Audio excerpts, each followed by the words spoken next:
Bonjour et bienvenue sur la chaîne. Aujourd'hui, je vais vous partager une série en 2 parties basée sur le passage de Matthieu 14, 22 à 33. Mais aujourd'hui, nous allons commencer par Matthieu 14, 22 à 27. Dans ce passage, les disciples traversent une tempête et Jésus arrive vers eux de manière inattendue.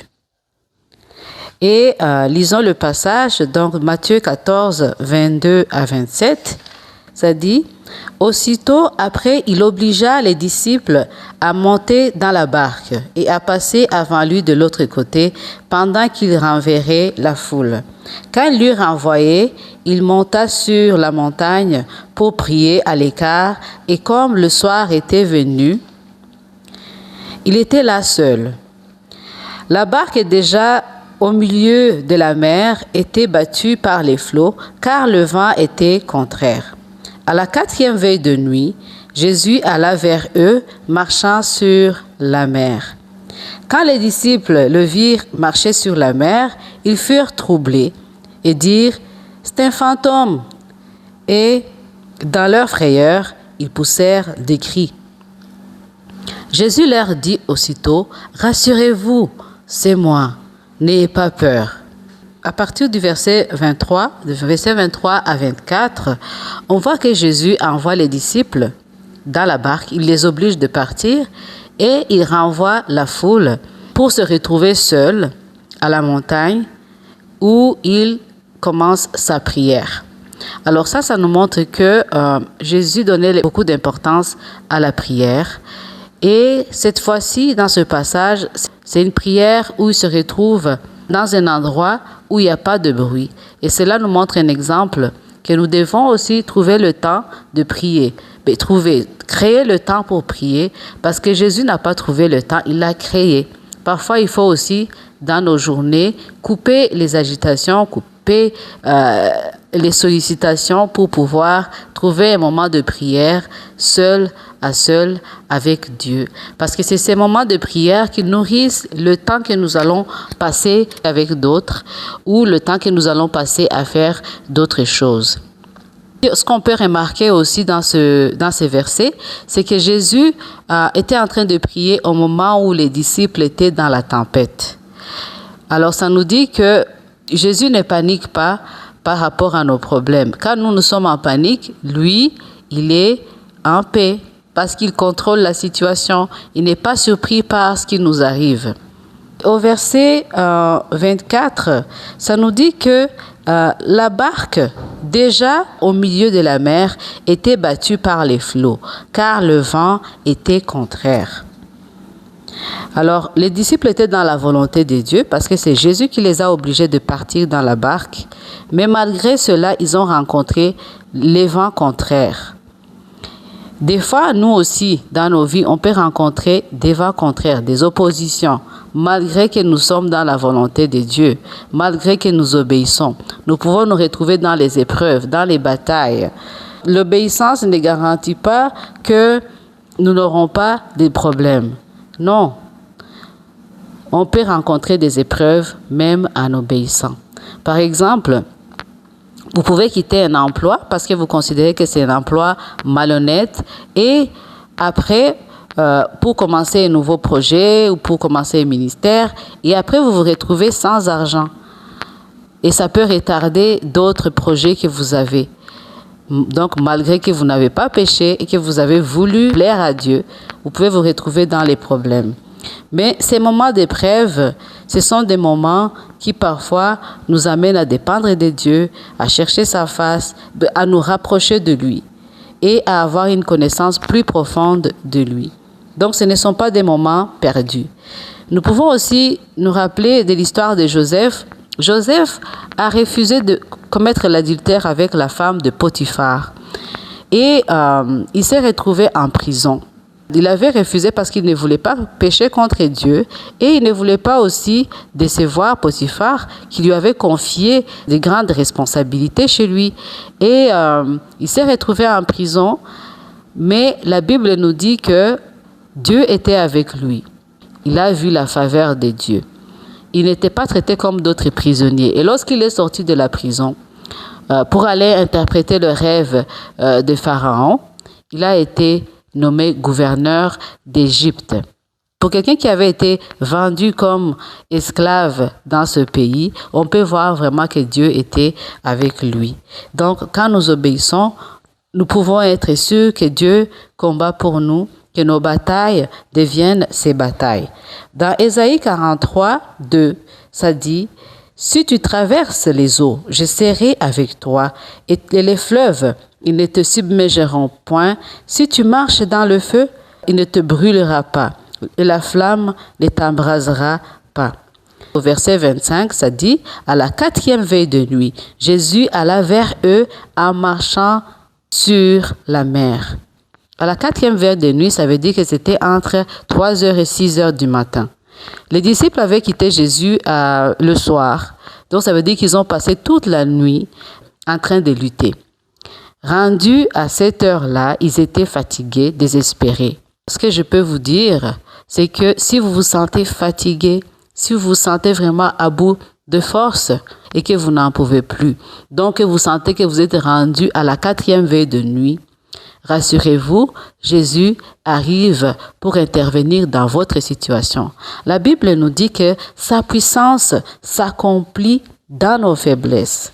À partir du moment où vous sentez que vous êtes à vos limites, la puissance de Dieu agit pleinement. Des fois, s'il tarde à venir aussi, c'est pour nous apprendre la patience, la persévérance, et aussi c'est pour nous apprendre à lui faire confiance, même quand il semble absent. Et puis, ça veut dire aussi que le bon moment pour lui n'est pas forcément le bon moment pour nous. On peut penser qu'il est venu tard, mais il n'est pas venu tard. Il est venu au bon moment. Parce que lorsqu'il est venu, les disciples n'étaient pas noyés. Ils étaient encore vivants. Il a choisi de venir au bon moment pour lui. Ceux qui sont rendus à la 4e veille de nuit, soyez rassurés, Jésus arrive pour intervenir dans votre situation et il n'arrive pas n'importe comment. Il arrive en marchant sur la mer. Il arrive de façon surnaturelle, comme il a fait pour les disciples.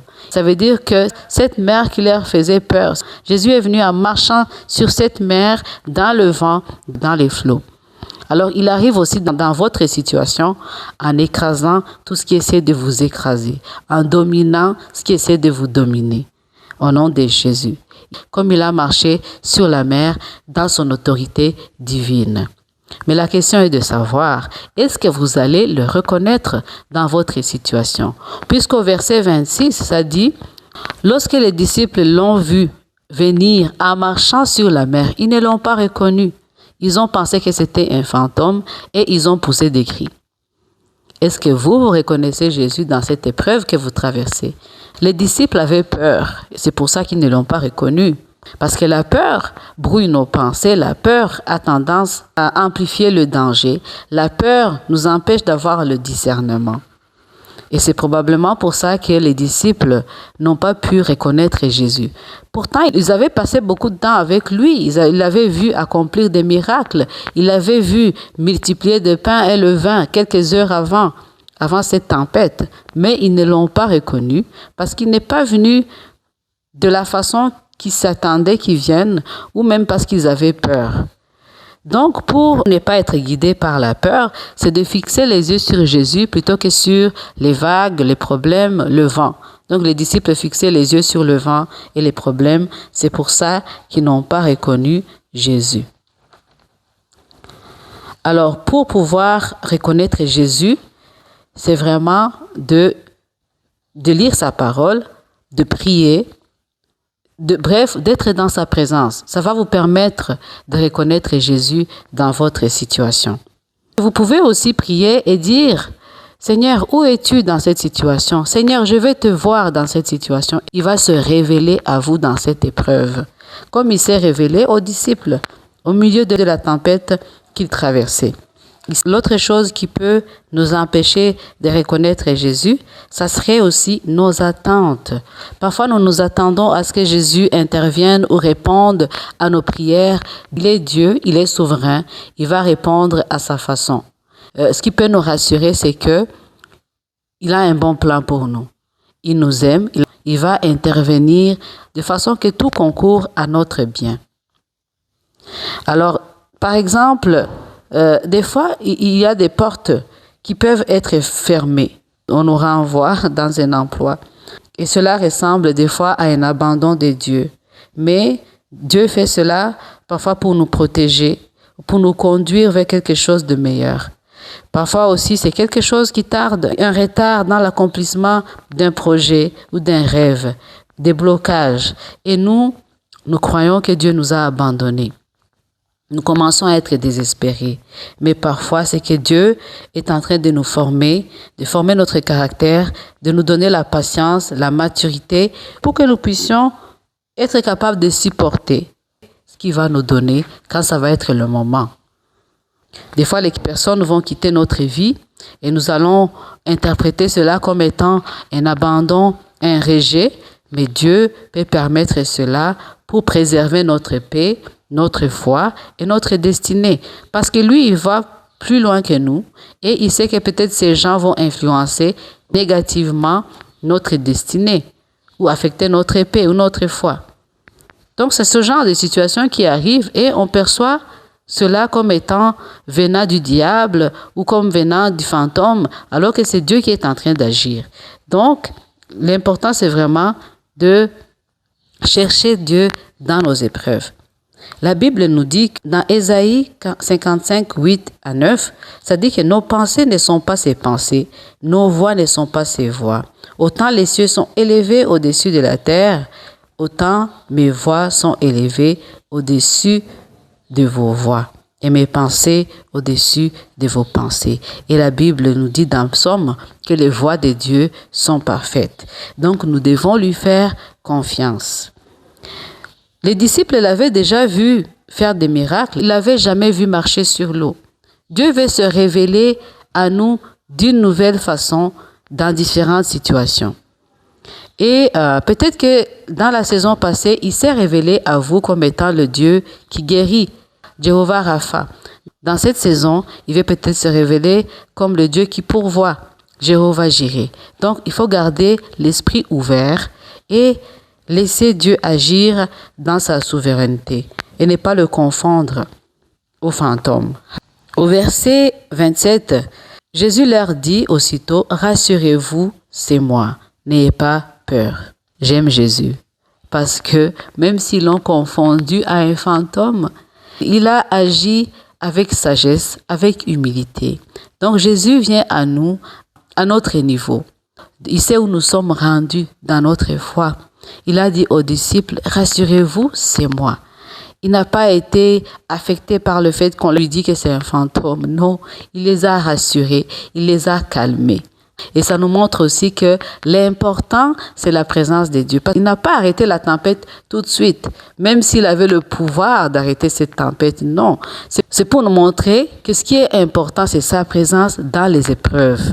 Ce n'est pas nécessairement l'arrêt des épreuves, mais c'est sa présence. Mettez l'énergie à chercher sa présence plus que d'autres choses. Parce que sa présence garantit la victoire dans cette épreuve. Parce qu'il est tout puissant. Il a marché sur la mer, il a vaincu la mort, il est fidèle. Alléluia. Il n'est pas un homme pour mentir. S'il est pour nous, qui sera contre nous? Lui-même, il nous dit dans Ésaïe 41, 10, « Ne crains rien, je suis avec toi. Ne promène pas de regard inquiet. Je suis ton Dieu, je te fortifie, je viens à ton secours, je te soutiens de ma droite triomphante. » Si aujourd'hui, vous traversez des moments difficiles, je prie pour que Jésus puisse se révéler à vous au milieu de ces épreuves et que vous puissiez reconnaître sa présence dans cette situation. Parce que c'est cela qui garantit la victoire, même si la tempête n'est pas terminée. Je prie au nom de Jésus. Amen. Et si vous avez aimé cette vidéo, partagez-la, abonnez-vous, likez et commentez. Soyez bénis, à la prochaine.